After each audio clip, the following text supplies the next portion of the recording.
तो hello guys, welcome back to our channel. आज की वीडियो हम करने वाले हैं फाइनेंशियल अकाउंटिंग का वन शॉट। जो ये हमारी वीडियो है बीकॉम के सेमेस्टर फर्स्ट स्टूडेंट्स के लिए है, ड्यू सोल में पढ़ने वाले और एनसीवीएम में करने वाले। इस वीडियो के अंदर सारे इंपॉर्टेंट क्वेश्चन, सारे प्रीवियस ईयर क्वेश्चन, और जो हमारी वीडियो है एग्जाम से ओरिएंटेड होगी, एग्जाम वाले बच्चों के लिए बनाई गई है। अगर आप लोगों ने कुछ भी नहीं पढ़ा है, ये वीडियो आपको जीरो टू हीरो बना देगी।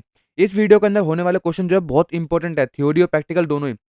प्रैक्टिकल क्वेश्चन में कहूंगा, अगर आप लोगों ने कुछ भी नहीं करा है, एक भी पूरे सेमेस्टर कुछ भी प्रैक्टिकल क्वेश्चन सॉल्व नहीं करे हैं, तो इस वीडियो में होने वाले जो प्रैक्टिकल क्वेश्चन है उनको आप ढंग से कर लीजिएगा। अगर आप 36 जगह करोगे तो वो नहीं होगा। जो आपने कर रखे प्रैक्टिकल क्वेश्चन वो थोड़ा ढंग से कर लो, कि अगर पेपर में वाला प्रैक्टिकल क्वेश्चन पूछ लिया तो आप उसको 100% सॉल्व करके आओगे। और हाँ, अगर आपको किसी भी प्रैक्टिकल क्वेश्चन का फॉर्मेट आता है वो आपको जरूर बनाना है। तो चलिए हमारी शुरू करते हैं सबसे पहले थ्योरी क्वेश्चन के साथ। तो सबसे पहला क्वेश्चन आता है हमारा थ्योरी का, व्हाट इज अकाउंटिंग। अकाउंटिंग होता क्या है? अकाउंटिंग एक प्रोसेस है रिकॉर्ड करने का, क्लासिफाई करने का और समराइज करने का बिजनेस की ट्रांजैक्शन को in term of money. Money की टर्म में बिजनेस की ट्रांजैक्शन को रिकॉर्ड करना, क्लासिफाई करना, समराइज करना हमारा अकाउंटिंग कहलाता है। ये हेल्प करता है बिजनेस को प्रॉपर रिकॉर्ड बनाने में, इनकम और एक्सपेंसेस के। Through accounting we can know how much a business earn, how much it spends and whether it making profit और लॉस। अकाउंटिंग के थ्रू हम बता कर सकते हैं कि बिजनेस अर्न कर रहा है कितना, कहाँ पे वो स्पेंड कर रहा है, और कितना वो प्रॉफिट कर रहा है, कितना वो लॉस कर रहा है। अकाउंटिंग हमारा हेल्प करता है ओनर्स को, मैनेजर्स को and other party top management को, कि वो करेक्ट डिसीजन ले सके बिजनेस के लिए। तो क्वेश्चन नंबर 2 हमारा क्या कहता है, एक्सप्लेन करो अकाउंटिंग कंसेप्ट क्या होते हैं। ठीक है, अकाउंटिंग कंसेप्ट जो हमारे वो रूल्स हैं जो हमें ध्यान में रखने पड़ते हैं जब हम बिजनेस अकाउंट्स को बनाते हैं, फॉलो करने पड़ते हैं बिजनेस अकाउंट बनाते टाइम पे। These rules help in recording money matters properly and clearly. हमें हेल्प करते हैं रिकॉर्ड करना मनी के मैटर को प्रॉपरली और क्लियरली। इसके इंपॉर्टेंट कंसेप्ट कौन से होते हैं? सबसे पहला बिजनेस एंटिटी कंसेप्ट। ये क्या रूल क्या कहता है, जो बिजनेस और ओनर जो है सेपरेट है, बिजनेस अलग है, ओनर अलग है। The owner personal expenses are not written in business account. Owner के जो पर्सनल एक्सपेंसेस है हम उनको बिजनेस अकाउंट के अंदर रिकॉर्ड नहीं करेंगे। सेकंड हमारा क्या कहता है, मनी मेजरमेंट कंसेप्ट क्या होता है? Only those activities are recorded which can be written in money. Things like skill, honesty, hard work are not written in account. Money measurement concept हमारा ये कहता है कि हम सिर्फ उन्हीं चीजों को रिकॉर्ड करेंगे जिनको हम मनी में गिन सकते हैं, मनी की टर्म में है वो। लाइक हमारी स्किल, होनेस्टी, हार्ड वर्क, ये हमारी मनी की टर्म में नहीं होती हैं, तो हम इनको रिकॉर्ड भी नहीं करते अकाउंट के अंदर। थर्ड हमारा आता है going concern concept. It is assume that business will continue for a long time and will not close soon. ये अज्यूम करके चलता है कि हमारा बिजनेस जो है वो लंबे टाइम तक चलेगा, वो कभी बंद नहीं होगा। ये हमारा गोइंग कंसेप्ट कहता है। कॉस्ट कंसेप्ट क्या कहता है, things bought for the business are recorded at a price paid at the time of purchase, not today price. ये क्या कहता है, आपने जिस टाइम पे अगर बिजनेस के लिए कोई चीज खरीदी है, वो जिस टाइम पे उसका प्राइस जो होगा हमें वही रिकॉर्ड करना है। फॉर एग्जाम्पल, आपने बिजनेस के लिए फर्नीचर खरीदा और उसका प्राइस उस टाइम पे था 200 रुपये, लेकिन आप उसको आप जिस दिन रिकॉर्ड कर रहे हो उस दिन प्राइस है उसका 400 रुपये। तो आप उसको 400 रुपये रिकॉर्ड नहीं करोगे, जिस दिन हमने उसको परचेज किया था उसका उस दिन जो प्राइस था 200 रुपये, हम उसको रिकॉर्ड करेंगे। ये हमारा कॉस्ट कंसेप्ट कहता है। तो तीसरा आता है हमारा, what are the accounting standards क्या होते हैं। Accounting standards are simple rules and guidelines that tell us how to prepare and present account. Accounting standard हमारे वो रूल्स हैं और गाइडलाइंस हैं जो हमें बताती है कि हमें अकाउंट को कैसे प्रिपेयर करना है और उसको प्रेजेंट किस तरीके से करना है। These rules are followed so that accounts are correct, clear and similar for all businesses. ये रूल को हमें इसलिए फॉलो करना पड़ता है ताकि हमारा अकाउंट जो है करेक्ट रहे, क्लियर रहे और सिमिलर रहे हमारे सारे बिजनेसेस के लिए। अकाउंटिंग स्टैंडर्ड हमारी हेल्प करता है ट्रू फाइनेंशियल पोजीशन जानने में हमारे बिजनेस की। Making account easy to understand, account को इजी बना देता है अंडरस्टैंड करने के लिए। कंपेयर करता है अकाउंट को अलग बिजनेसेस के साथ, डिफरेंट बिजनेसेस के साथ। In India accounting standards are issued by accounting authority and businesses are expected to follow them. India के अंदर अकाउंटिंग स्टैंडर्ड जो है इशू किए जाते हैं हमारा अकाउंटिंग अथॉरिटीज के द्वारा, और बिजनेस को एक्सपेक्ट किया जाता है कि वो उनको फॉलो करेगी। फोर्थ आता है हमारा, explain the accounting process. Accounting process होता क्या है? The accounting process is a step by step method use to record and summarise business transactions. ये एक स्टेप बाय स्टेप मेथड होता है जो कि रिकॉर्ड किया जाता है, यूज किया जाता है हमारा रिकॉर्डिंग के टाइम पे, समराइज के टाइम पे, बिजनेस ट्रांजेक्शन के अंदर। It shows how money record are presented from start to end. ये शो करता है हमारा मनी को कैसे रिकॉर्ड किया गया है फ्रॉम स्टार्टिंग टू एंड। इसके अंदर मेन स्टेप कौन कौन से आते हैं? सबसे पहले recording. All money related transaction are first written in the books of account. Recording, इसमें सिर्फ सारे मनी के रिलेटेड ट्रांजेक्शन आते हैं, उनको रिकॉर्ड करते हैं बुक्स ऑफ अकाउंट के अंदर। सेकंड, हम उसको क्लासीफाई करते हैं। Similar transaction are group together like all expenses, income, assets, liabilities. जो भी एक तरीके की हमारी एक्सपेंसेस होते हैं, इनकम होती है, हम उनको एक ग्रुप में डाल देते हैं। लाइक एक्सपेंसेस हो गए, इनकम्स हो गई, एसेट्स हो गई हमारी, एक्सेट्रा। थर्ड है, हम उनको समराइज करते हैं। The recorded information is summarised to prepare final account like profit and loss account and balance sheet. जो हमने रिकॉर्ड करी है इन्फॉर्मेशन को बैलेंस बुक्स ऑफ अकाउंट के अंदर, उनको हम समराइज करते हैं, हमारी हेल्प करता है वो फाइनल अकाउंट बनाने में, प्रॉफिट लॉस अकाउंट बनाने में, बैलेंस शीट बनाने में, कैश फ्लो अकाउंट बनाने में। अगला क्वेश्चन क्या कहता है हमारा? What is business income? Business income क्या होता है? Business income means the money earn from normal business activities. Business activities के द्वारा कमाया गया पैसा हमारा बिजनेस इनकम में काउंट होता है। इट इंक्लूड इनकम रिसीव्ड, जो हमें पैसा इनकम रिसीव हुई है from selling goods and providing services. Selling goods को सेल करके, सर्विस प्रोवाइड करके जो भी हमारी इनकम अर्न हुई है वो हमारा बिजनेस इनकम में काउंट होता है।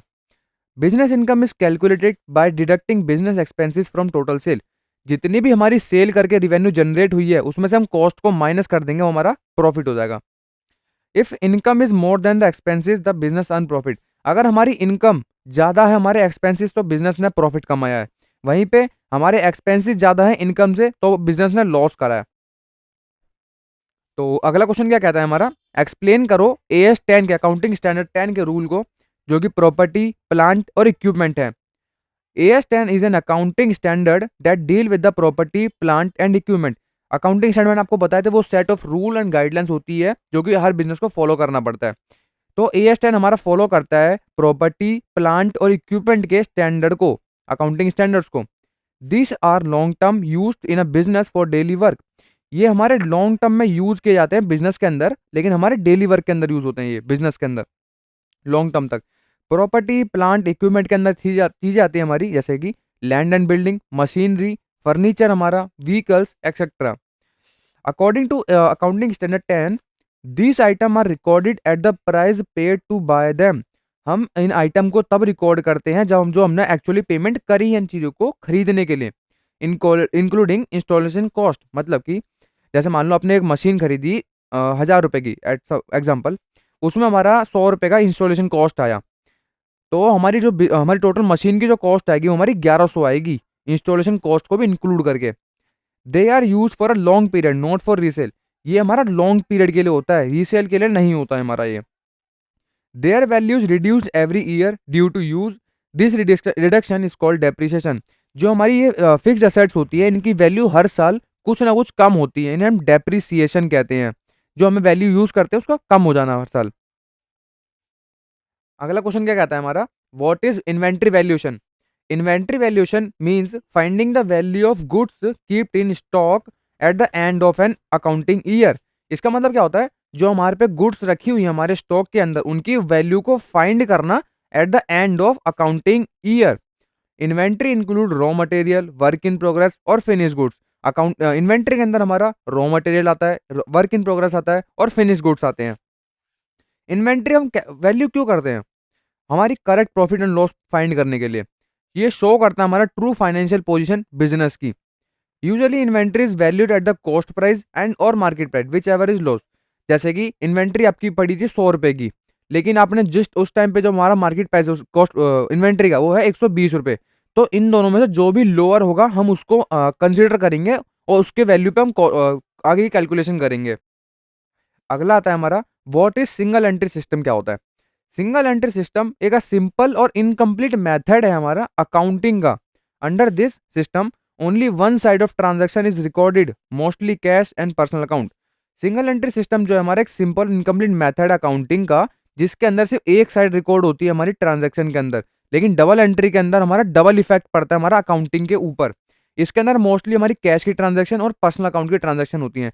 जैसे कि आपने देखा होगा जो आपकी गलियों के बाहर दुकान वाले होते हैं वो अपना अकाउंट बनाते हैं खुद एक नोटबुक के अंदर, जहाँ पे वो किसको उधार दिया है, कितना खर्चा कहाँ पे हुआ है, कितना कैश आया है उस दिन में, ये सब नोट करते हैं।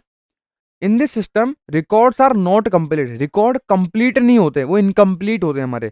प्रॉफिट और लॉस को हम इजीली फाइंड नहीं कर सकते इसके अंदर। Final accounts are not prepared properly, final accounts हमारे प्रॉपरली नहीं बनते इसके अंदर। Small businesses usually follow this system, जो हमारे छोटे बिजनेसमैन होते हैं वो फॉलो करते हैं इस सिस्टम को, because it is easy and require less knowledge. ये ईजी होता है और उसके अंदर नॉलेज की रिक्वायरमेंट बहुत कम होती है। तो अगला क्वेश्चन क्या आता है हमारा, what are final accounts of non profit organisation. ठीक है, non profit organisation are those organisation which do not work to earn profit. ये हमारी वो ऑर्गेनाइजेशन होती है जो हमारे प्रॉफिट कमाने के लिए काम नहीं करती है, like school, hospital, clubs, charities etcetera. The final accounts of a non profit organisation include, पहला रिसीप्ट एंड पेमेंट अकाउंट, इसके अंदर हमारा ऑल कैश रिसीव्ड और कैश पेड दिखाता है हमारा during the year.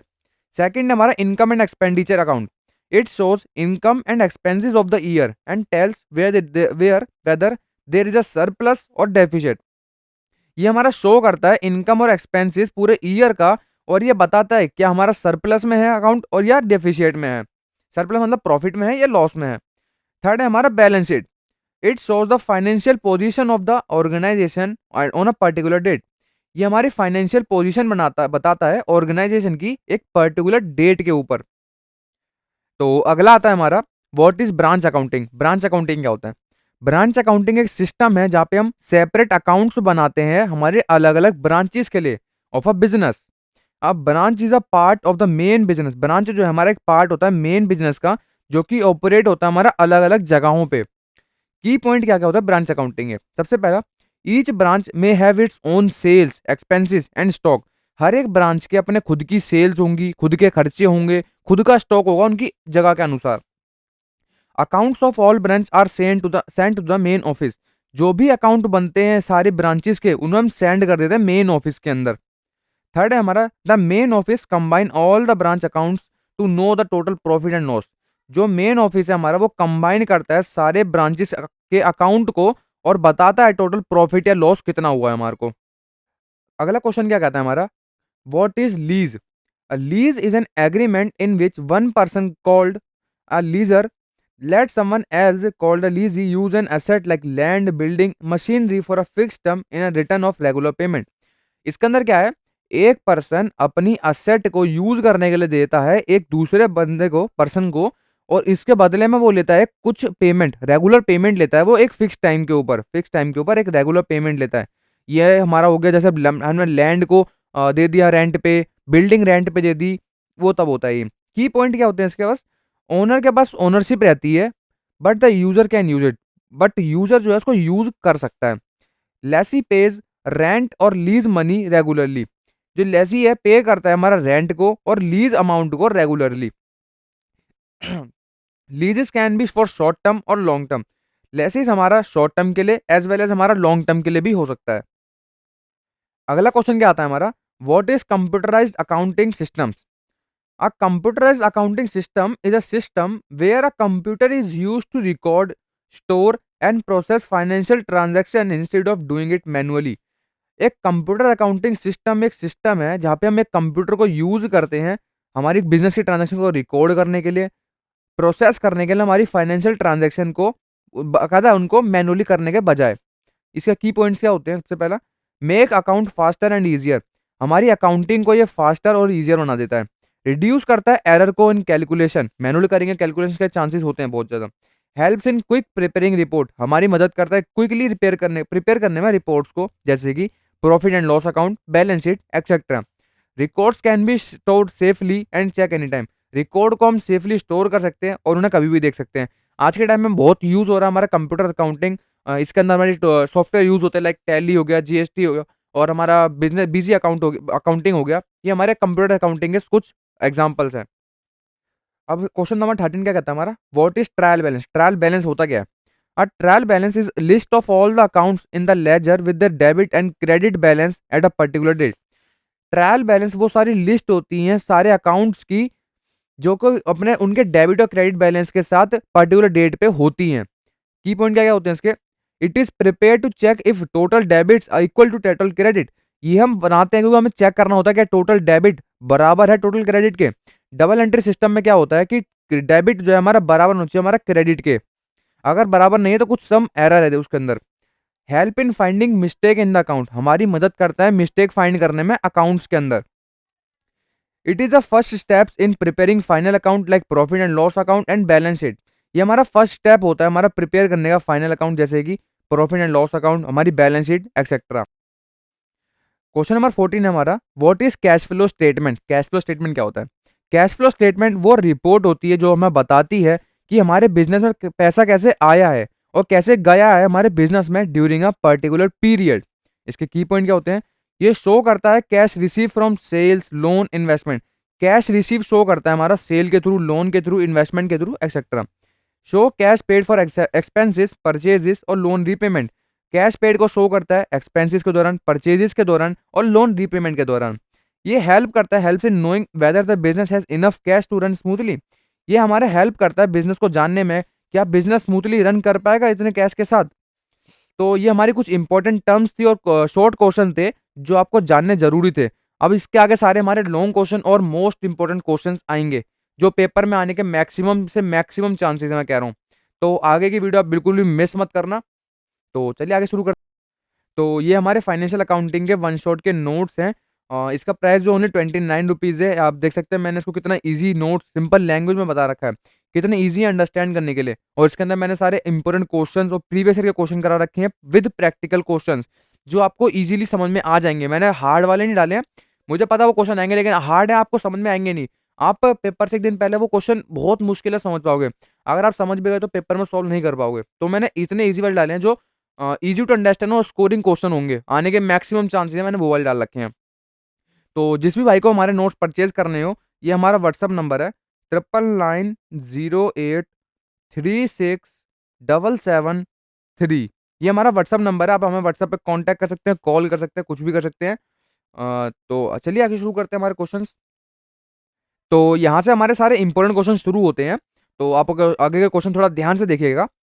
State with the reason whether the statement is true और false. Reason के साथ बताओ क्या हमारी स्टेटमेंट ट्रू है या फॉल्स है। Relevance is one of the quantitative characteristics of the financial statement. नहीं, रिलीवेंस जो है हमारा क्वालिटेटिव नेचर का होता है जो कि फाइनेंशियल इंफॉर्मेशन देता है हमारा यूजर को बेटर डिसीजन मेकिंग के अंदर। इसका ये एग्जाम्पल एक्सप्लेनेशन, रिलीवेंस जो है हमारा एक क्वालिटेटिव कैरेक्टरिस्टिक्स है ना कि एक quantitative. It means financial information should help user to make decision. Financial information हमारी हेल्प करनी चाहिए यूजर को बेटर डिसीजन मेकिंग के अंदर। सेकंड प्रोविजन क्या कहता है हमारा, provisions can be made when a reliable estimate of the amount can be made. नहीं, ट्रू है ये। प्रोविजन को हम तभी बना सकते हैं जब हमें एक एस्टिमेशन होता है कि हमारा इतने का लॉस हो सकता है। प्रोविजन प्रोविजन हमारा एक वो पैसा बचाया होता है जो हमें एस्टिमेटेड होता है कि हमारा लॉस हो सकता है। फॉर एग्जाम्पल, आपने ए को लोन दे रखा था 100 रुपए का, लेकिन आपको लग रहा था कि वो पैसा नहीं चुका पाएगा, तो आपने ऑलरेडी 100 रुपए का एक प्रोविजन बचा रखा था, मतलब बना रखा था। प्रोविजन मतलब हमने हर महीने कुछ ना कुछ पैसे 10 रुपए हर महीने जोड़ते गए कि हमें आगे लॉस ना हो ए से। तो हमारा प्रोविजन हमें लॉस होने से बचा देता है। Provision is created only when the amount of liability और loss can be reasonable estimated. Provision को हम तभी बना सकते हैं when the amount of liability, जब हमें अमाउंट पता हो लायबिलिटी या लॉस का, रीजनेबल रीजनेबल एस्टिमेटेड हो। If it can not be estimated, अगर उसको एस्टिमेटेड ना हो प्रोविजन हम बना ही नहीं सकते। थर्ड क्या कहता है हमारा, contingent items are always probable items. नहीं, कंटीजेंट आइटम्स हमारे वो पॉसिबल इवेंट्स होते हैं जो कि हमें रिजल्ट गेन करके दे सकते हैं या हमें लॉस करके दे सकते हैं। They are not always probable, they may और मे नॉट। अगर ये प्रोबेबल ऑलवेज होते ही नहीं है, ये एक प्रोबेबिलिटी होती है कि ये अकाउंट इवेंट हो भी सकता है या नहीं भी हो सकता। फोर्थ है हमारा, the convention of materiality recommend that there should be a full fair adequate disclosure of the financial information. False, हमें कभी भी ये नहीं बोलता कि हमें फुल फाइनेंशियल इन्फॉर्मेशन अपनी डिस्क्लोज करनी है। द मटेरियलिटी कंसेप्ट हमें कहता है कि हमें सिर्फ इंपॉर्टेंट आइटम जो कि अफेक्ट कर सकते हैं हमारे डिसीजन को शुड बी शोन। सिर्फ हमें उन्हीं डिसीजन को दिखाना है, इंपॉर्टेंट टर्म्स को, आइटम्स को दिखाना है जो हमारे डिसीजन को अफेक्ट कर सकते हैं। Full disclosure is a separate principle. पूरा हमारा फाइनेंशियल इंफॉर्मेशन दिखाना वो एक अलग कंसेप्ट में आता है, अलग प्रिंसिपल में आता है। फिफ्थ है हमारा, Input IGST can be utilized to the offset of outstanding liability of outstanding IGST, output IGST, before output CGST, SGST respectively. True. Under GST rules, input IGST use to first pay output IGST. Input IGST को हम use करते हैं पहले output IGST देने के लिए, input IGST को output IGST देने के लिए यूज करते हैं हमारा, and only after that it can be use to pay output CGST और एसजीएसटी। मतलब क्या हुआ, सीजीएसटी रूल के अंदर बोला है कि अगर हमारे पास आईजीएसटी है, इनपुट हम पे मतलब हम पे पड़ा है कि हम इतना क्लेम कर सकते हैं सीजीएसटी से, तो हम इससे पहले अपना आउटपुट का वो देंगे, आईजीएसटी भरेंगे। उसके बाद अगर हमारे पे आईजीएसटी के अंदर अमाउंट बचता है, इनपुट आईजीएसटी के अंदर अमाउंट बचता है, तो हम अपना सीजीएसटी का और एसजीएसटी का अमाउंट पे करेंगे आउटपुट वाला। 6 क्या कहता है हमारा, loss due to fire in an extraordinary item. True. Extraordinary items are rare and unusual events outside normal business operations such as loss due to fire. Extraordinary items हमारे वो rare और unusual events होते हैं जो हमारी business की normal business operation से अलग होते हैं, जैसे कि हमारे इन्वेंट्री में लॉस हो जाना, चोरी हो जाना हमारी कंपनी के अंदर, आग लग जाए हमारे स्टॉक्स के अंदर। 7th क्या है, accounting concept and accounting convention are not different. False, ये दोनों अलग अलग कंसेप्ट है। अकाउंटिंग कंसेप्ट क्या कहता है हमारे, वो बेसिक रूल्स होते हैं, while accounting convention are practical rules followed while preparing accounts, they are different. Accounting concept हमारे बेसिक प्रिंसिपल होते हैं, वहीं हमारे अकाउंटिंग कन्वेंशन हमारे प्रैक्टिकल रूल्स होते हैं। 8th है हमारा prior period, item are those that occurred and got settled in the past. True. Prior period item हमारे वो एरर और इनकम एक्सपेंसेस होते हैं जो हमारे प्रीवियस ईयर में आइडेंटिफाई होके हमने उसको एडजस्ट कर दिया उसको करंट ईयर के अंदर, मतलब वो हुए तो हमारे प्रीवियस ईयर के अंदर थे, प्रीवियस ईयर के अंदर, लेकिन हमने उनको एडजस्ट करा अभी के बिना करंट ईयर के अंदर। तो अगला क्वेश्चन क्या कहता है हमारा, define the term inventory, inventory को डिफाइन करो as per the accounting standard 2 के रूल के according. Explain the significance of inventory valuation, significance बोले तो important. Accounting standard two accounting two accounting standard 2, inventory का मतलब होता है means all the goods a business has to sell, वो सारे गुड्स एक बिजनेस अपने सेल के लिए रखता है, वो सारा रॉ मटेरियल, वो सारे item used to make products and goods in the process of production, वो सारे गुड्स रॉ मटेरियल आइटम जो कंपनी अपने रॉ मटेरियल बनाने के प्रोसेस ऑफ प्रोडक्शन के लिए रखती है, वो हमारे इन्वेंट्री के अंदर काउंट होता है। इंपॉर्टेंट क्या है हमें, क्यों है हमें इन्वेंट्री वैल्यूएशन की, सबसे पहला शो करता है हमें करेक्ट प्रॉफिट एंड लॉस, ये हमें करेक्ट प्रॉफिट एंड लॉस बताता है हमारा। Inventory valuation helps in knowing the true profit and loss of the business for the year. Inventory valuation हमें मदद करता है हमारा ट्रू प्रॉफिट और लॉस जानने के लिए बिजनेस का एक ड्यूरिंग द ईयर या period. It if inventory is counted correctly the profit figure in accounts will be accurate. अगर हमारा इन्वेंट्री करेक्टली काउंट हुआ है तो प्रॉफिट जो हमारा अकाउंट के अंदर होगा वो एक्यूरेट होगा। सेकंड हमारा शो करता है ट्रू फाइनेंशियल पोजीशन, ये हमारी एक ट्रू फाइनेंशियल पोजीशन शो करता है। Inventory is a part of current asset in the balance sheet, inventory जो है हमारे करंट एसेट का पार्ट है बैलेंस शीट के अंदर। Correct valuation tell the real financial strength of the business, अगर वैल्यूएशन करेक्ट होगी तो हमारी रियल फाइनेंशियल स्ट्रेंथ बताएगी एक बिजनेस की। थर्ड है हमारा prevent mistakes in accounting accounts, ये मिस्टेक को प्रिवेंट करता है अकाउंट के अंदर। Wrong inventory value are can overstate और understate profit, wrong inventory valuation जो है हमारा ओवरस्टेट कर सकता है, हमारा वैल्यू को हमारे ज्यादा बता सकता है और अंडरस्टेट बता सकता है, हमारी कम बता सकता है, जो कि हमारा प्रॉफिट पे अफेक्ट करेगा। Which can mislead the owner investor और लेंडर, जो कि मिसलीड करेगा हमारे ओनर्स को, इन्वेस्टर को और लेंडर्स को। फोर्थ है हमारा हेल्प करता है मैनेजमेंट को डिसीजन मेकिंग के अंदर। Knowing the value of inventory help manager decide, inventory valuation manager को हेल्प करता है डिसीजन मेकिंग के अंदर। How much raw material to buy, कितना रॉ मटेरियल खरीदना है, कितना प्रोडक्शन करना है, कितना सेल करना है। फिफ्थ है हमारा फॉलो अकाउंटिंग रूल्स, ये हमारा अकाउंटिंग रूल्स को फॉलो करता है। Valuing inventory properly ensure the business follow accounting standard 2 rules, valuing करना इन्वेंट्री को प्रॉपरली, जो कि बताता है हमारा फॉलो कर रहा है हमारा अकाउंटिंग स्टैंडर्ड 2 रूल्स को। Keeping accounts reliable and correct, जो कि हमारा अकाउंट कीप करता है, हमारा बताता है हमारा अकाउंट जो है हमारा रिलायबल है और सही है हमारा अकाउंट। सिक्स्थ है हमारा हेल्प करता है प्लानिंग और कंट्रोलिंग के अंदर, अगर एक्यूरेट इन्वेंट्री वैल्यूएशन हुआ है तो हमारा हेल्प करेगा वो प्लानिंग प्रोडक्शन के अंदर, सेल्स के अंदर और कंट्रोल करने में लॉस को और वेस्टेज को। अगला क्वेश्चन क्या कह रहा है हमारा, explain the terms cost of asset, residual value of asset and depreciable amount. ठीक है, कॉस्ट ऑफ एसेट क्या होता है? Cost of an asset is the total money spend to buy it and make it ready for use. Cost of asset का मतलब क्या होता है? वो सारा पैसा जो आपने स्पेंड किया है किसी मशीन को खरीदने में और उसको रेडी करवाने में। फॉर एग्जाम्पल, आपने एक मशीन खरीदी मान लो 100 रुपए की, फॉर एग्जाम्पल, उस पर इंस्टॉलेशन चार्जेस लग गया, फ्राइट इन्वर्ट लग गया और उसको फिक्स करने में लग गया हमारा मान लो 200 रुपये, फॉर एग्जाम्पल। तो हमारा 300 रुपये टोटल कॉस्ट मानेंगे, हमारी कॉस्ट ऑफ एसेट हमारी 300 हो जाएगी। इसके अंदर क्या है? This include the purchase price, कितने पे खरीदा है, ट्रांसपोर्टेशन वैल्यू, इंस्टॉलेशन वैल्यू और हर कोई एक्सपेंसेस जो उसको मशीन को यूजेबल बनाने में मदद करता है। In simple words, it is the full price paid to bring the asset into the business and make it ready to use. ये वो सारा पैसा होता है मशीन को बिजनेस में, असेट को बिजनेस में लाना और उसको रेडी टू यूज बनाने में। सेकंड, हमारा रेसिडुअल वैल्यू ऑफ असेट क्या होता है?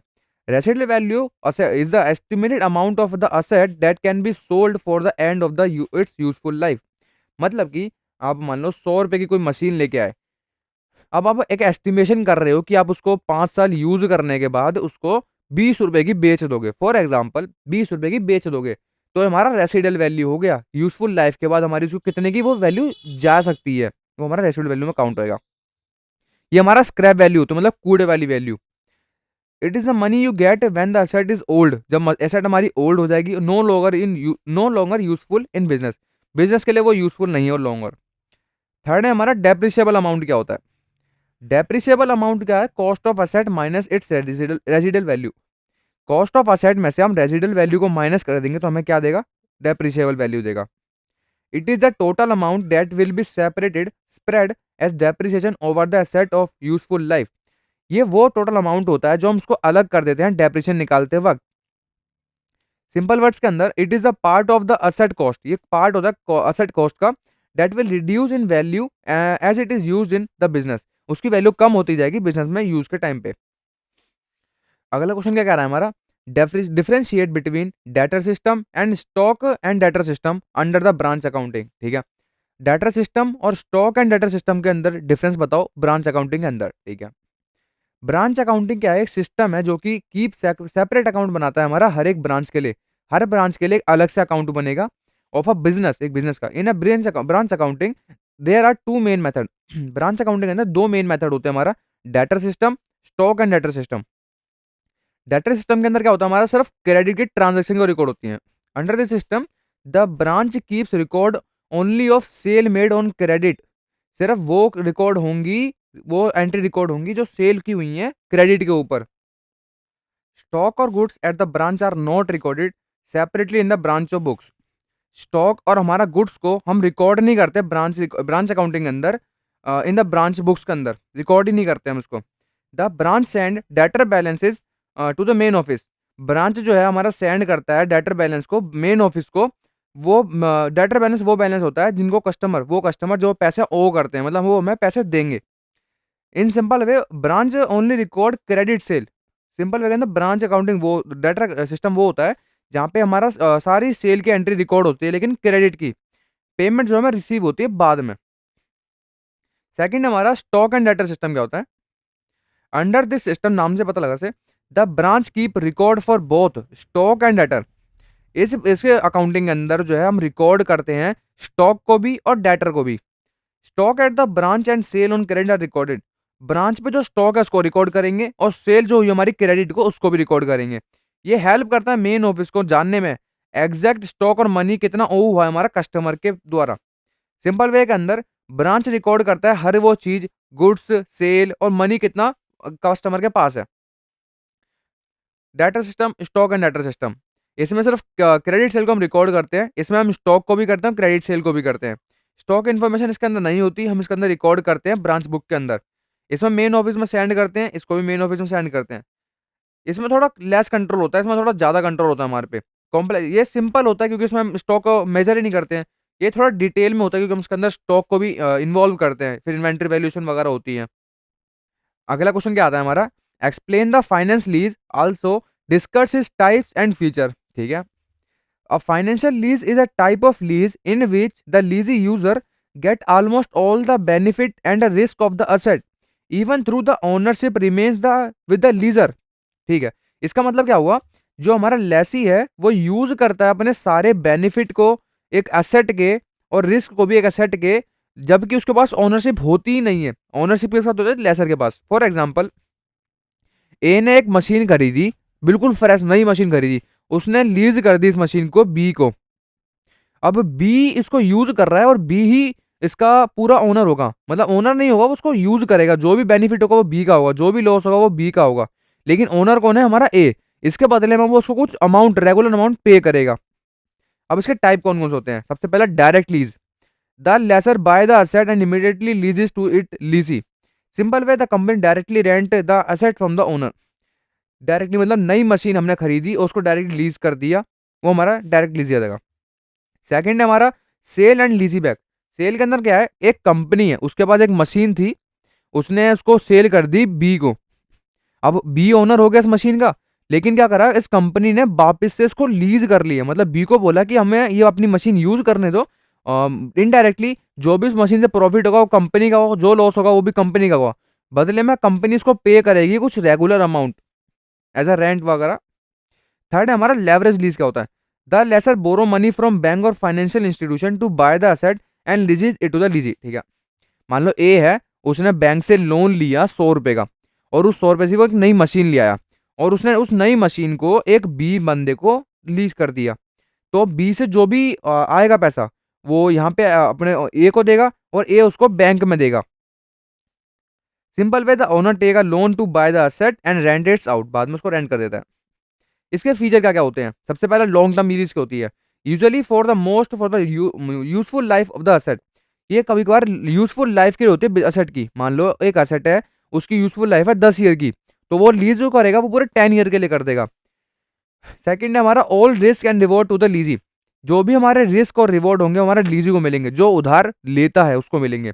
लीजी bear maintenance insurance other cost सब कुछ वो लीजी बियर करेगा। थर्ड है हमारा ओनरशिप ट्रांसफर नहीं होती। अगर ए के पास ओनरशिप है तो ए के पास ही रहेगी लीज करने में। The legal ownership remain with the lessor, but lessee use the asset, lessee use करेगा उसको। फोर्थ है हमारा non cancellable lease. The lease is generally fix for a long period and can not be easily ended. जो ये lease है हमारा generally long period के लिए होता है, उसको इजिली एंड नहीं कर सकते हम। फिफ्थ है हमारा lessee rental cover cost. Total lease payment usually cover the full cost and the asset plus interest.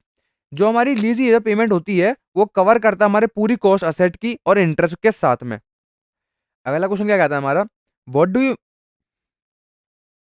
अगला क्वेश्चन क्या कहता है हमारा, what do you mean by departmental accounting. Departmental accounting होता क्या है, also state the advantages of departmental accounting. Advantages को explain करो हमारे डिपार्टमेंटल अकाउंटिंग के। ओके, डिपार्टमेंटल अकाउंटिंग है वो सिस्टम है अकाउंटिंग का, जहाँ पे बिजनेस जो है अलग से सेपरेट अकाउंट को करता है हमारे डिपार्टमेंट के, ईच डिपार्टमेंट का। मतलब कि हमारा एक बिजनेस है, उसके अलग अलग डिपार्टमेंट है, तो वो हर डिपार्टमेंट का अकाउंट अलग प्रिपेयर करेगा। Where a business keeps separate account for each department, separate account बनाएगा। Each department is treated as a separate unit. हर एक डिपार्टमेंट को अलग से ट्रीट किया जाएगा एक सेपरेट यूनिट की तरह, जहां पे उसकी इनकम को रिकॉर्ड करेंगे, एक्सपेंसेस को रिकॉर्ड करेंगे, प्रॉफिट को भी रिकॉर्ड करेंगे। एडवांटेजेस क्या है हमारे डिपार्टमेंटल अकाउंटिंग के, सबसे पहला ये शो करता है डिपार्टमेंटल का profit. Help know the profit और loss of each departmental separately. ये जानने में मदद करता है प्रॉफिट और लॉस हमारा एक डिपार्टमेंट सेपरेटली का। हेल्प करता है एक्सपेंस को कंट्रोल करने में, make it easy to control cost in each department. Third है हमारा better planning and decision making में, हमारा बेटर प्लानिंग में और डिसीजन मेकिंग में हमारी हेल्प करता है। Management can decide whether to where to invest more or cut cost. Management को डिसाइड करने में हेल्प करता है कहाँ पे वो इन्वेस्ट करे ज़्यादा और कहाँ पे कॉस्ट को कट करे। फोर्थ है हमारा इजी कंपैरिजन हो जाता है, help in comparing performance of different department. अलग अलग डिपार्टमेंट में कंपेरिजन में मदद हो जाती है। फिफ्थ है हमारा यूजफुल होता है हमारा लार्ज बिजनेस के लिए, बड़े बिजनेस के लिए। In a big businesses with many department it help in organizing accounts clearly. बड़े बिजनेसेस के अंदर जो अलग अलग डिपार्टमेंट होते हैं वो हेल्प करते हैं ऑर्गेनाइज करने में अकाउंट को क्लियरली। तो यहाँ से हमारे प्रैक्टिकल क्वेश्चन शुरू होते हैं, जो हमारे थ्योरी की जितनी भी इंपॉर्टेंट थ्योरी थी मैंने आपको सारी करा दी है। आप इनको ढंग से एक बार पढ़ लीजिएगा, पूरी पूरी थ्योरी को, जो भी एक एक लाइन लिखी है उसको ढंग से पढ़ लीजिएगा, और वो वर्ड है उनको भी समझ लीजिएगा। वैसे इतने हार्ड वर्ड है नहीं, बिल्कुल ईजी लैंग्वेज है। तो चलिए शुरू करते हैं अपना पहला प्रैक्टिकल क्वेश्चन। ये क्या कह रहा है? A trader imported machine on 1 जुलाई 2016 को। एक ट्रेडर एक मशीन को इंपोर्ट करवाता है 1 जुलाई 2016 को 4 लाख रुपए की। वो पे करता है कस्टम ड्यूटी फ्राइट 80,000 रुपये और इनकर्ड करता है एरेक्शन चार्जेस को 1,20,000 रुपये। मैंने आपको बताया था कि कॉस्ट ऑफ असेट में हमारी टोटल इन सबको प्लस कर देंगे, जितने की हमने खरीदी है, मतलब यूजफुल बनने तक जितना भी हमारा कॉस्ट आएगा वो हमारा टोटल असेट में काउंट हो जाता है।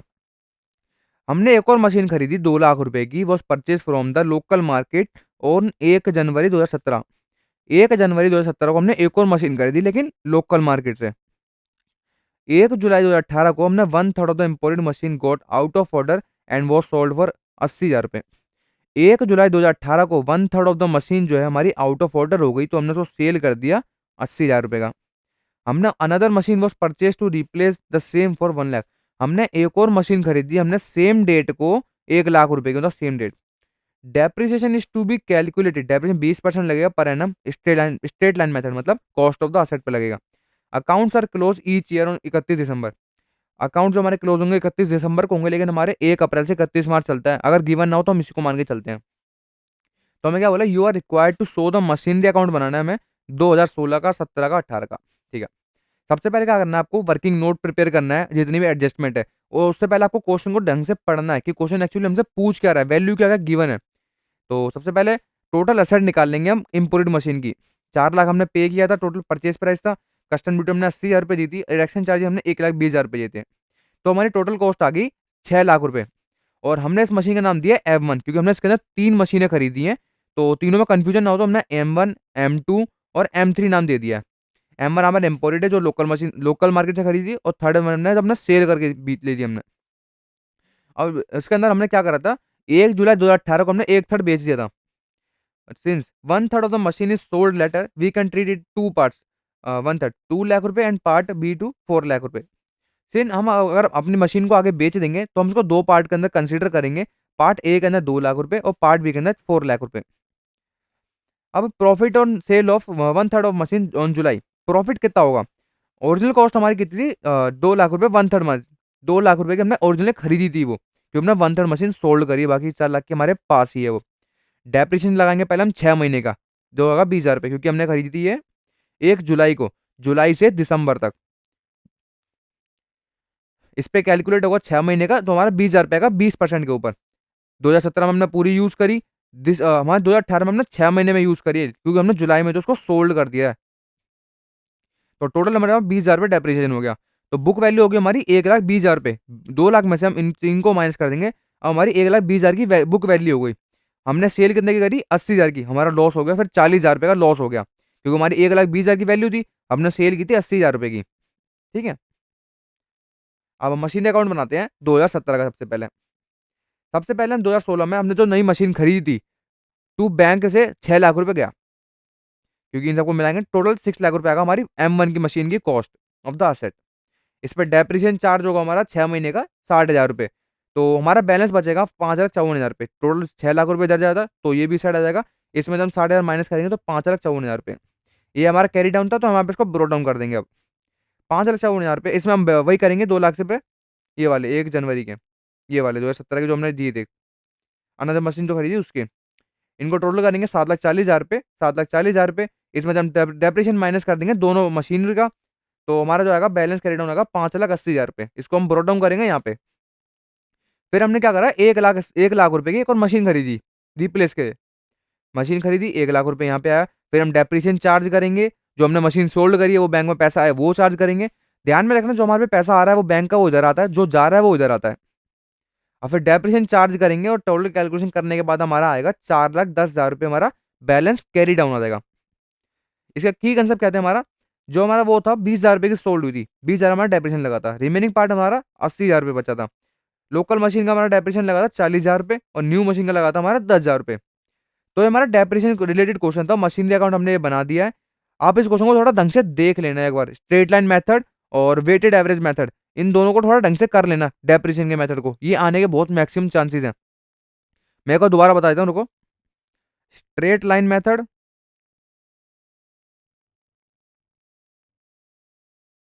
ये जो मैंने इसके अंदर आपको एक्सप्लेन कर ही दिया है। एक और मेथड होता है इसका, weighted method. Weighted average method, आप उसको एक बार थोड़ा एक्सप्लेन में देख लेना। उसमें क्या होता है, जैसे कि मान लो आपने 100 रुपए का एक मशीन खरीदी, उस पर जीएसटी आपका लग गया 10 रुपए, वो थोड़ी डेप्रेशन 10 रुपए लग गया, टोटल 90 रुपए बची। तो हम अब जो नेक्स्ट ईयर का डेप्रेशन लगेगा ना, वो 90 रुपए के ऊपर लगेगा, ना कि 100 रुपए के ऊपर। और हमारा उसके अंदर क्या होता है, स्ट्रेट लाइन के अंदर जो हमारा डेप्रेशन लगता है वो नेक्स्ट ईयर भी हमारा इसी के ऊपर लगता है।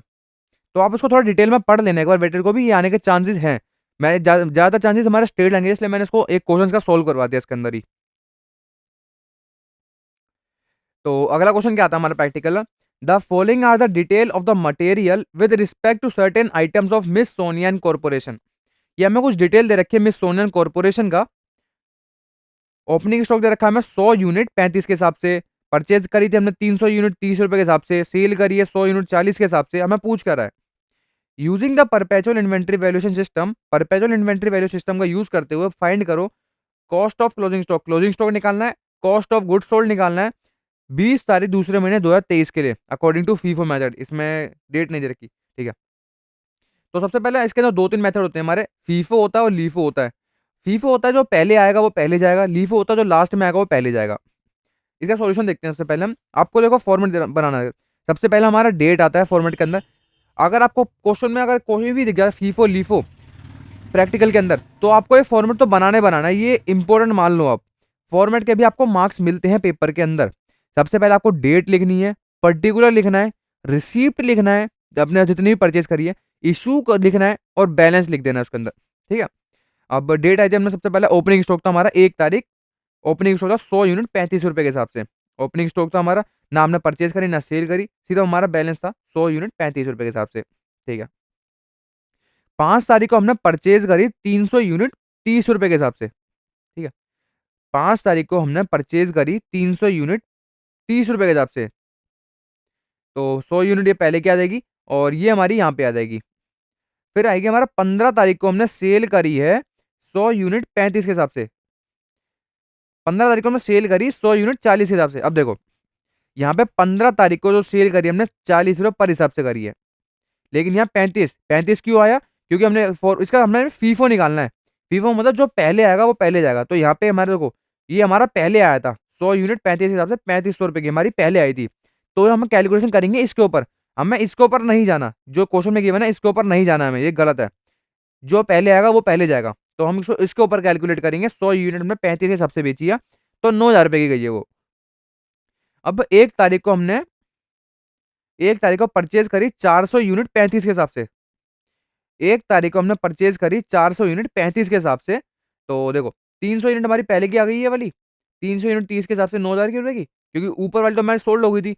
तो हमने यहाँ पे परचेज करी वो नीचे आ गई। तो मतलब अब अगर हमारी जब भी फ्यूचर में सेल होगी तो हमारे पहले इसमें से जाएगा अमाउंट। अब क्या वो हमारा लॉस हो गया। लॉस जो हमारा प्रॉफिट लॉस में जाता है फीफो के अंदर, तो इसमें हम काउंट ही नहीं करते इसको।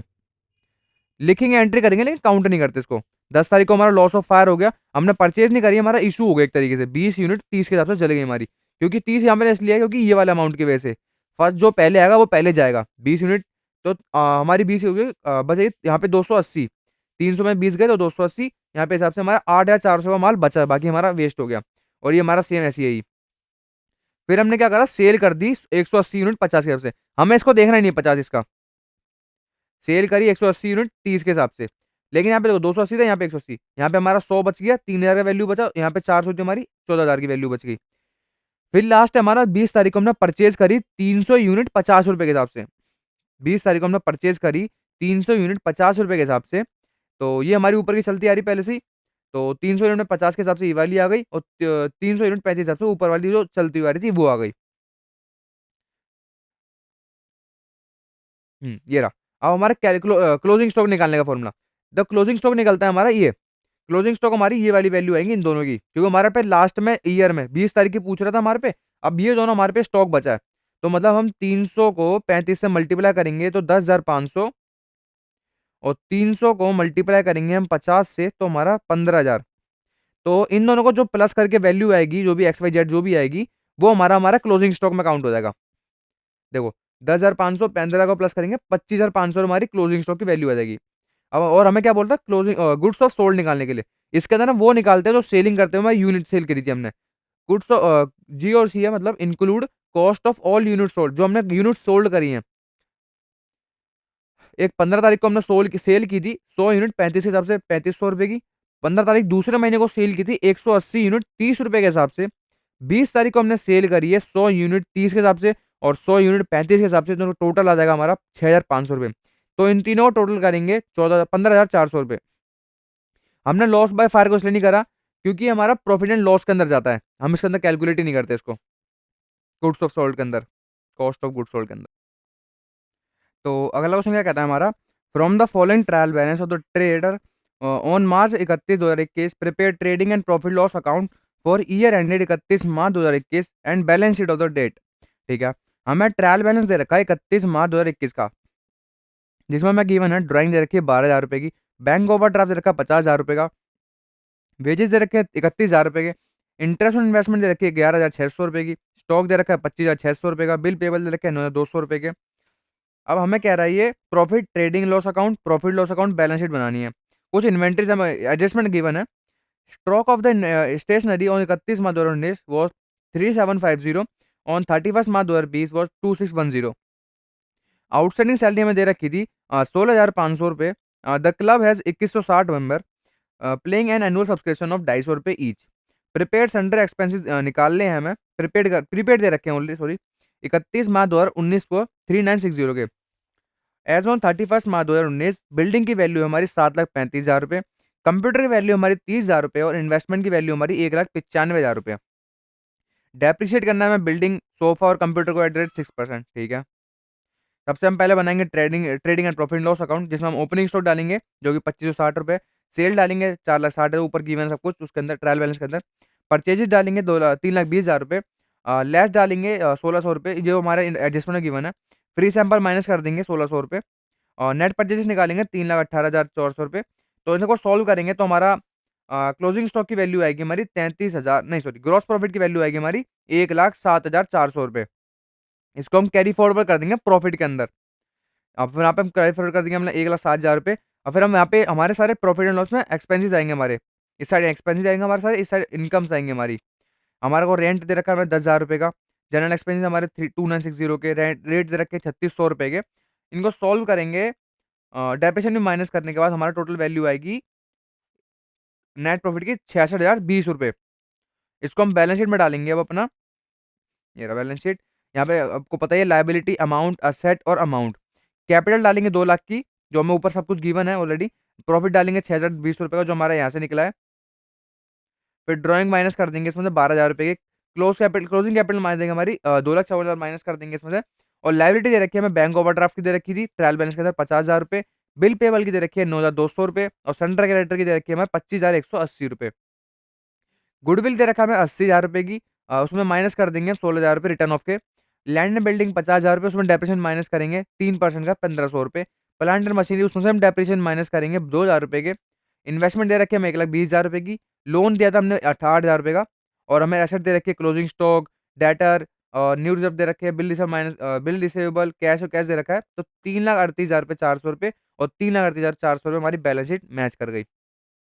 अगला क्वेश्चन क्या कह रहा है हमारा, how would you deal with the following item and prepare the final account of social club of the year ending 31 मार्च 2024 के लिए।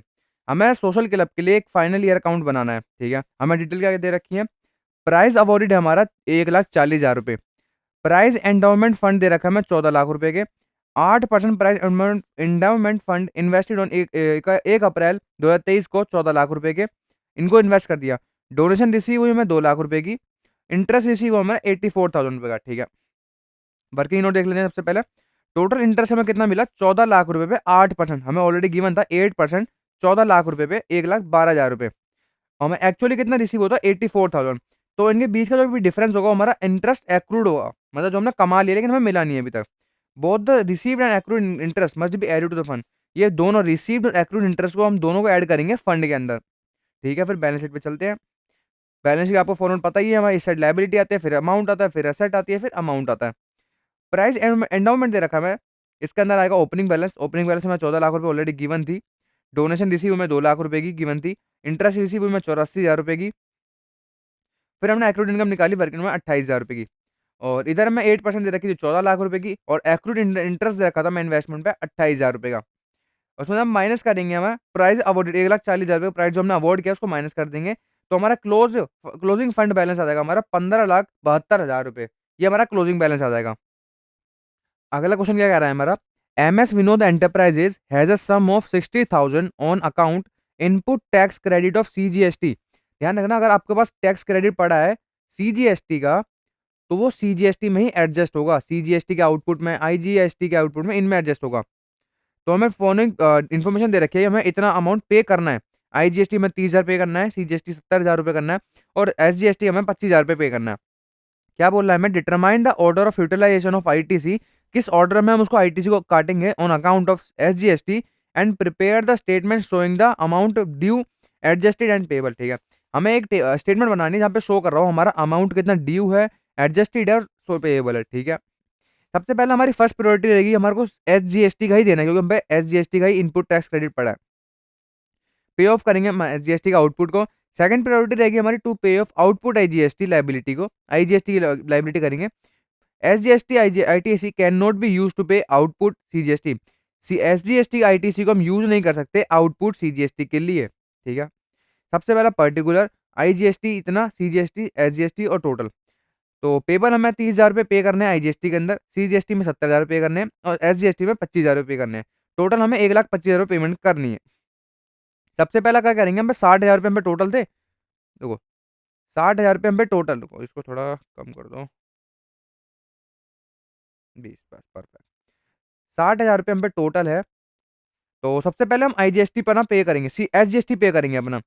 तो एसजीएसटी हमने पे करा 25,000 रुपये अपना, तो हमारा 25,000 रुपये जीरो होगा, तो इसमें ना माइनस करेंगे 25,000 रुपये, तो 35,000 रुपये हमारा बचेगा। 25 मतलब 35,000 रुपये हम आईजीएसटी के अंदर और खर्च कर सकते हैं।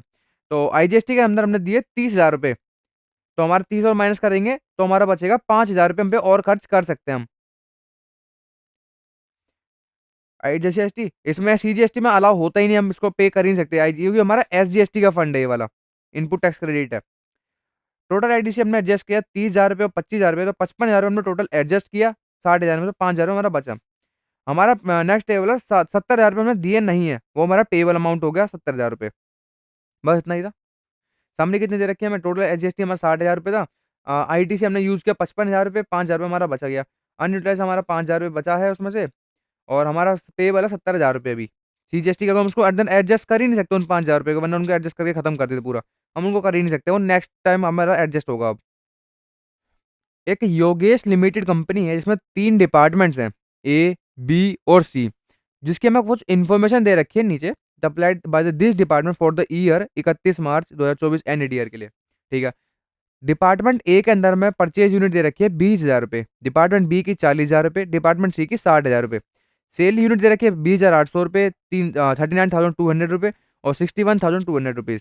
सेलिंग प्राइस दे रखा है 21, 22 और 24 रुपये। स्टॉक दे रखा है एंड ईयर पे यूनिट के हिसाब में 1,600, 2,400 और 2,800 रुपये at the end of the year है ये। अब हमें क्या बोला, total purchase during the year, हमने टोटल परचेज कितनी करी है, 19,18,000 रुपये की टोटल परचेज करी है हमने पूरे साल में।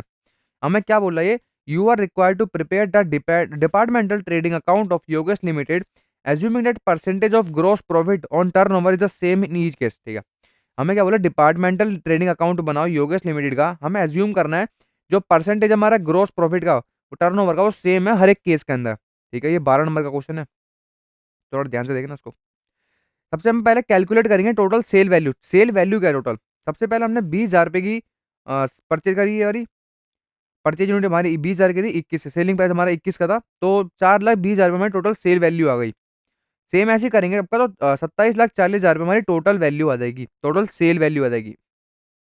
उसके बाद हम कैलकुलेट करेंगे यूनिफॉर्म ग्रॉस प्रॉफिट मार्जिन को, जिसका फॉर्मूला होता है estimate gross profit is equals to total sale value of purchase minus actual cost of purchase. Sale value of purchase मतलब माइनस करेंगे एक्चुअल कॉस्ट ऑफ परचेज को। तो ऊपर हमारी 27,40,000 रुपये वैल्यू है, जब हमने अभी टोटल कैलकुलेट करी थी, उसमें से माइनस कर देंगे 19,18,000 रुपये, ये हमारे क्वेश्चन में गिवन ऑलरेडी। तो हमारा एस्टिमेटेड ग्रॉस प्रॉफिट आ जाएगा हमारा 8,22,000 रुपये। अब इसका परसेंटेज में कन्वर्ट करने का फॉर्मूला है, ग्रॉस प्रॉफिट ऑन सेल का फॉर्मूला है एस्टिमेटेड ग्रॉस प्रॉफिट अपॉन में टोटल सेल वैल्यू इंटू में 100। तो 8,22,000 रुपये हमारा एस्टिमेटेड ग्रॉस प्रॉफिट आया था, टोटल सेल वैल्यू आई थी हमारे 27,40,000 रुपये, उसको इंटू में 100 करेंगे तो 30% का हमारा ग्रॉस प्रॉफिट आ गया। थर्ड हमारा स्टेप आएगा, कैलकुलेट करेंगे हम कॉस्ट प्राइस को पर यूनिट के ऊपर। तो हमारा जीपी ग्रॉस प्रॉफिट रखा था 30% और कॉस्ट प्राइस रखा है, हमें कॉस्ट प्राइस रखा है 70% का, जिसमें से माइनस करके आएगा हमारा सेलिंग प्राइस।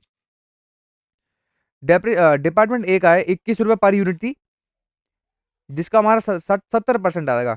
ग्रॉस प्रॉफिट हमारा ये था, कॉस्ट प्राइस हमारा इसको 100 में से माइनस कर देंगे तो हमारा वो कॉस्ट प्राइस में काउंट हो जाएगा, क्योंकि हमारा सेलिंग प्राइस ये था। तो हमारा 14.70 ये आ जाएगा। इसको मल्टीप्लाई करेंगे 15.40 ये, इसको मल्टीप्लाई करेंगे 16.80 ये।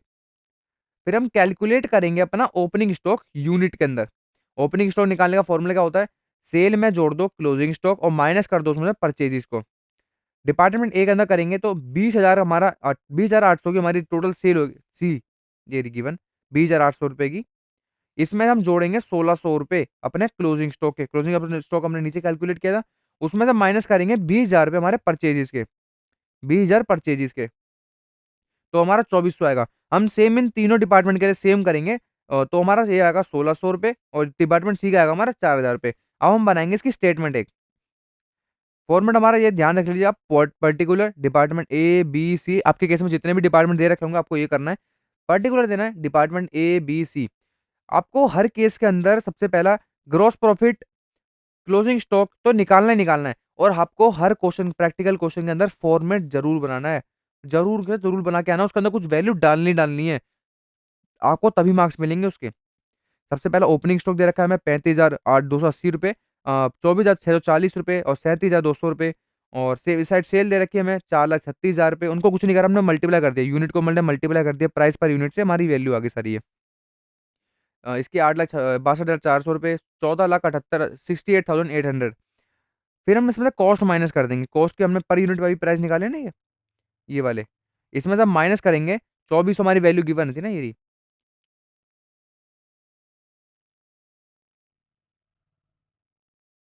हमारी परचेज की यूनिट है। इसको हमने अभी ये वाली वैल्यू निकाली पर यूनिट वाली, इनमें को मल्टीप्लाई करके हमारी कॉस्ट की यूनिट आ जाएगी, हमने बनाने में उनका कितना खर्चा आया है, 2,400, 1,600 और 4,000 रुपये। इनको माइनस कर देंगे। यूनिट का फॉर्मूला सेम लगेगा। 20,800 में हम 21 प्लस कर देंगे और 39,200 के अंदर 22 प्लस कर मल्टीप्लाई कर देंगे, और 61,200 में हम 24 मल्टीप्लाई कर देंगे। तो हमारी परचेज की टोटल वैल्यू आएगी 2,94,000, इसकी आएगी 6,16,000 रुपये और 10,08,000 रुपये। फिर हम कॉस्ट इसमें माइनस करेंगे सेम, 20,000 में से 14.70, 20,000 में से 14.70 ये निकाली, और हमने ये निकाली इसकी ओपनिंग स्टॉक सारी, जो यहाँ पे वैल्यू यूज हुई है 2,400, 1,600 और 4,000 रुपये। टू परचेज करेंगे, इनको माइनस करेंगे इसमें हमारी कॉस्ट को, 20,000 रुपये, 40,000 रुपये, 60,000 रुपये, तो मल्टीप्लाई करेंगे अपनी इन कॉस्ट के साथ जो हमने अभी अभी निकाली है। ये रहा, तो हमारा ग्रॉस प्रॉफिट आएगा 1,71,040 रुपये, 2,58,720 रुपये और 4,40,640 रुपये। सेम हम यहाँ करेंगे, क्लोजिंग स्टॉक माइनस कर देंगे और द कॉस्ट, और यहाँ पे ग्रॉस पर 30% हमारा सेल का था। तो इन सबको हम सॉल्व करेंगे तो हमारी वैल्यू है कि 4,60,320 रुपये। इसको सॉल्व करेंगे 8,99,360 रुपये, 15,15,840 रुपये। सेम वैल्यू यहाँ पे इनको सॉल्व करेंगे तो ये वैल्यू आएगी, इसको सॉल्व करेंगे तो 8,99,360 रुपये, इसको सॉल्व करेंगे तो 15,15,840 रुपये। तो अगला क्वेश्चन क्या कह रहा है हमारा, SS limited lease the machine to SV limited on the following condition. Lease का मतलब मैंने आपको समझाया था थ्योरी के अंदर क्या होता है। जब एक बंदा अपनी कंपनी और अपनी एसेट को एक दूसरे पर्सन को ओन लीज के लिए देता है, लेकिन ओनरशिप हमारा यही रहेगा, ठीक है। फेयर वैल्यू क्या थी मशीन की हमारी, 90 लाख रुपए।